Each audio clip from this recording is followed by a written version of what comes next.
السلام عليكم. معروف أن الإنسان في هذه الدنيا وهذه الحياة تتقاذف الأحداث وتتقاذف الظروف وتتقاذف المتغيرات بشكل دائم، ويبقى السؤال الأهم: كيف يتعامل الإنسان مع هذه الظروف والمتغيرات والأحداث بنوعيها؟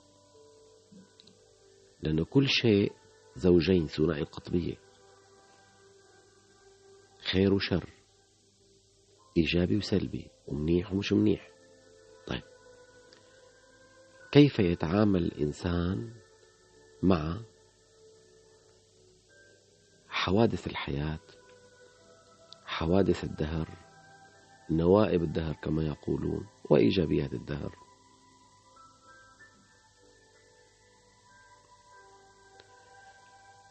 طريقة تعامل الإنسان مع هذه الأحداث تحدد نظرته للدنيا والحياة والأحداث، تحدد تشكيلته وتكوينه، تحدد موقفه منها، تحدد نموذجه، تحدد من هو. يعني إذا أردت أن تعرف نفسك أو تبحث من أنت، واحدة من المؤشرات المهمة لتعرف مين أنت تشوف نظرتك للدنيا والحياة والأحداث والمتغيرات. هل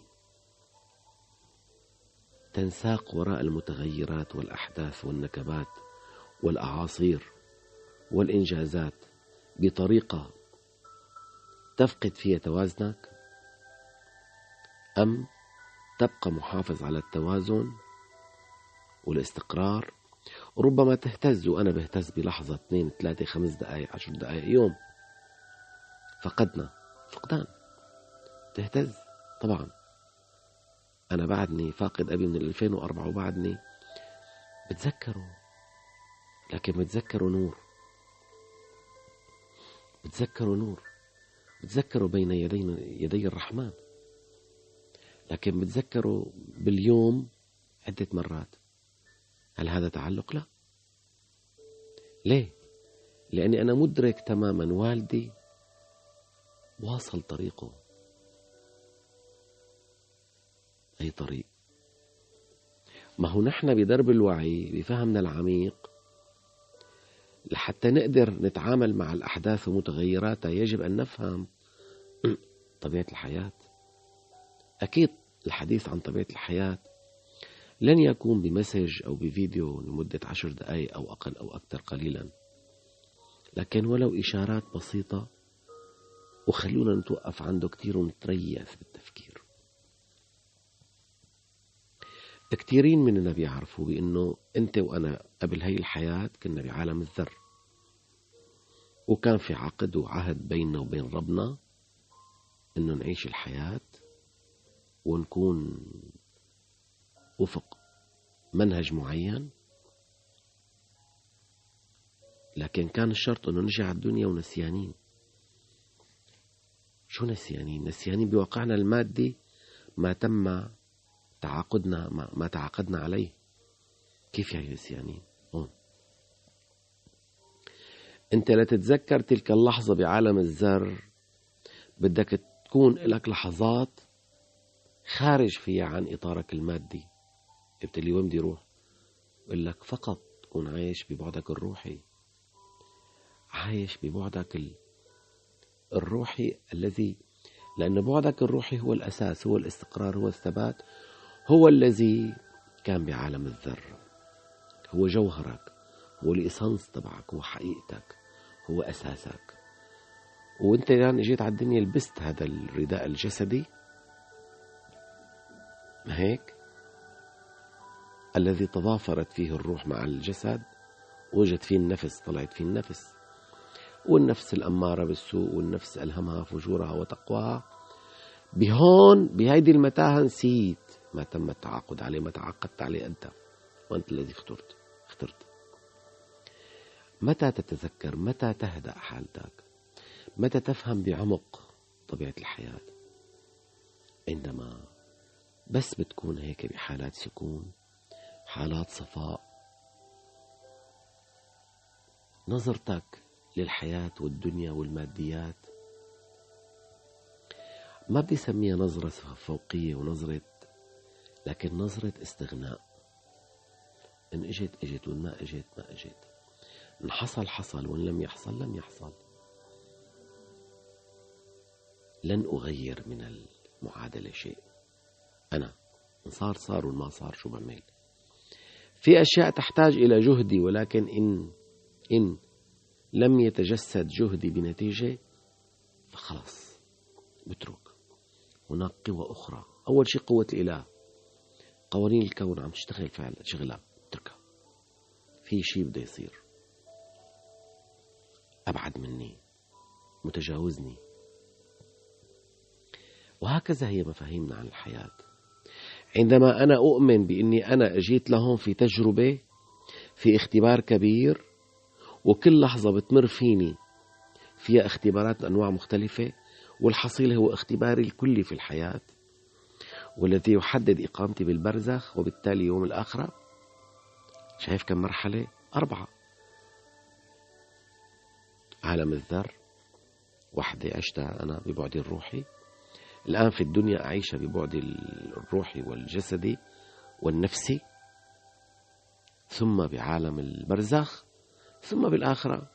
الثابت الوحيد بين كل هاي المشاوير، كل هذه المراحل، الروح، الجوهر، الإيسانس، الروح. ما عدا ذلك كل مرحلة إلى تفصيلاتها، إلى شروطها، إلى أشكال المختلفة ماني فيه الآن. لكن الذي يعنيني الآن شكلي وشكلك، إلك جسم وإلك نفس وإلك روح وإلك عقل وقلب وجسمك ومادتك وأمعائك، وهذا بعدك الفيزيائي وبعدك الجسدي، ثم بعدك الأثيري، ثم بعدك الفلكي، ثم النجمي. أوكي، ما لنا فيهم الآن. لكن كل الآن هذا تشكيلتك. عليك أن تدرك تماما أنت الآن باختبارك الكبير، من لحظة جيت على الدنيا إلى لحظة تغادر باتجاه البرزخ. فهذه مرحلة من 4 مراحل. عندما تفهم الحياة والدنيا بهذا الفهم العميق، رح أسألك سؤال: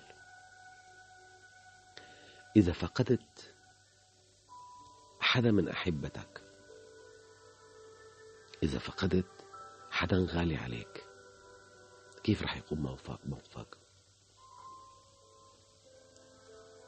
أنا رح أقول لك رح تكون حزين، وأنا حزين. رح تكون بلحظة يعني تتوقف فيها على الحياة، ممكن ما قادر تشتغل، ما قادر تتحرك، ما قادر تتصرف، وربما أقول لك أنا كذلك الأمر. ولكن أن أربط كل حياتي القادمة بمن فقدت، هذا اسمه التعلق، وهو أحد مقاييس الوعي على فكرة. كيف ممكن أجهز على كل تجربتي الدنيوية التي تحدد مصيري ومساري القادم نتيجة تعلقي بأبي، بأمي، بأخي، بأختي. هن أغلى شيء علي.